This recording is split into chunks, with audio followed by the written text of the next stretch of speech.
I was talking with Jack Perry, and she was like, you know what I love about it? You write it down. You write it down. And I'm like, you don't write it down? And she's like, I need to write it down more. Yeah. Because if God gave the word to Matthew and John, right? They got the word. And what'd they do? They wrote it down. What if they didn't write it down?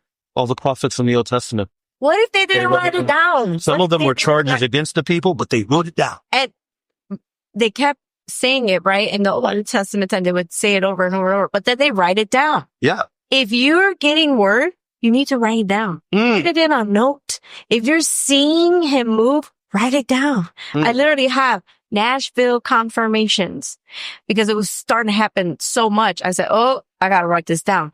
Very little things to big things. And I write it down. When somebody's like, I had a dream, they could be from the Lord or not from the Lord. I say, hold on a second. Let me write it down. I'll write it down. I'll put the date, who the person said it, and I'll even record it. If they're there, I'll say, can I record this? And I'll have it in here and I'll name the recording.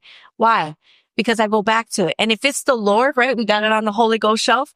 If it's the Lord, we pull it back out. And we're like, remember this word? Yeah. So write it down. Well,